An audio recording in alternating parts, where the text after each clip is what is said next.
पाठ 18 अपठित गद्यांश unseen pros passages. अपठित गद्यांश उन गद्यों, कहानी, लेख, निबंध आदि के अंश होते हैं जिसे विद्यार्थी ने पाठ्यक्रम के अंतर्गत न पढ़ा हो। इसके अंतर्गत विभिन्न विषयों से संबंधित गद्यांश प्रस्तुत करके उससे संबंधित प्रश्न पूछे जाते हैं। अपठित गद्यांश संबंधी पूछे गए प्रश्नों के उत्तर देने में निम्नलिखित बातों का ध्यान रखना आवश्यक है। गद्यांश को 2 से 3 बार ध्यान से पढ़ें। पूछे गए प्रश्नों से संबंधित पंक्तियों को खोजने का प्रयत्न करें। उत्तर लिखने के लिए अपने वाक्यों का प्रयोग करें। सरल भाषा में सुबोध व संक्षिप्त उत्तर दें। यदि गद्यांश का शीर्षक पूछा गया हो तो उसका चुनाव सोच विचार कर करें। शीर्षक गद्यांश के केंद्रीय भाव को प्रकट करने वाला हो। अपठित गद्यांश के कुछ उदाहरण पढ़िए।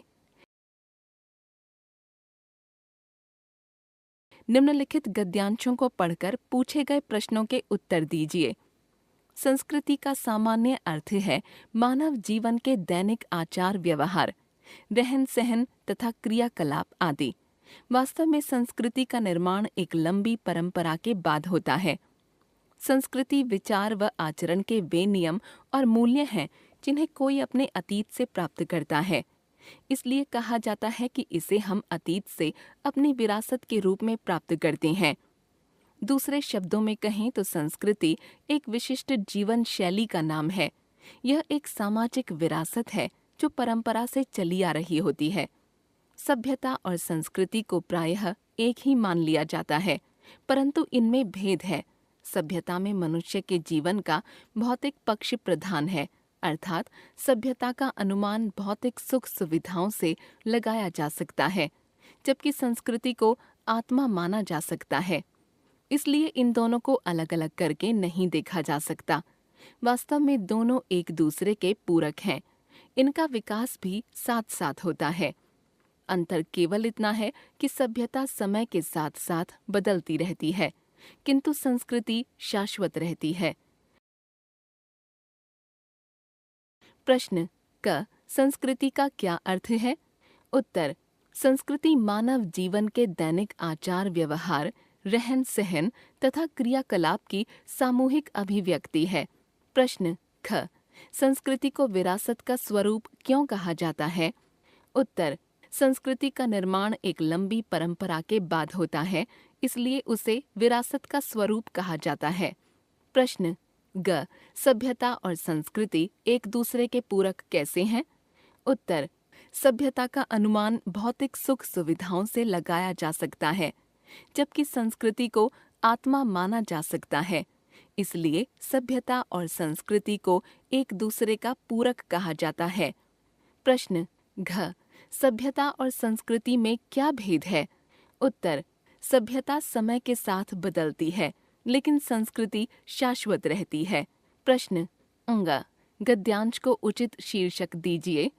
उत्तर शीर्षक सभ्यता और संस्कृति।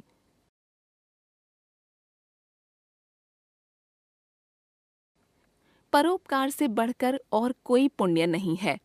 वेदों और उपनिषदों में भी यही कहा गया है। भारतीय संस्कृति परोपकार के लिए जानी जाती है। महर्षि दधीचि ने वृत्रासुर से देवताओं की रक्षा के लिए अपनी अस्थियां दान में दे दी थीं।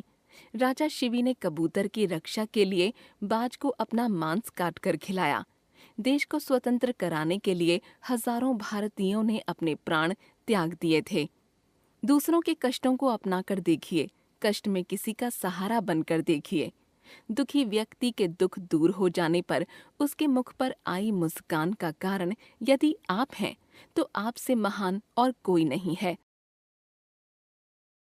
प्रश्न क वेदों और उपनिषदों में क्या कहा गया है? उत्तर वेदों और उपनिषदों में परोपकार का महत्व बताया गया है। इनमें कहा गया है कि परोपकार से बढ़कर दूसरा कोई पुण्य नहीं है। प्रश्न ख दूसरों के लिए किस किसने बलिदान दिए? उत्तर महर्षि दधीचि ने वृत्रासुर से देवताओं की रक्षा के लिए अपने प्राण त्याग दिए। उनकी अस्थियों का वज्र बनाकर देवताओं ने वृत्रासुर को मारा। कबूतर की रक्षा के लिए राजा शिवी ने अपना मांस काटकर बाज को खिलाया आदि। प्रश्न ग महान कौन है? उत्तर दूसरों के दुख दूर करके उन्हें सुख देने वाला महान है। प्रश्न घ निम्नलिखित शब्दों के विलोम लिखिए। पुण्य, देवता, स्वतंत्र, महान। उत्तर विलोम शब्द पुण्य पाप, देवता दानव, स्वतंत्र परतंत्र, महान तुच्छ। प्रश्न अंग गद्यांश का उचित शीर्षक दीजिए। उत्तर शीर्षक परोपकार।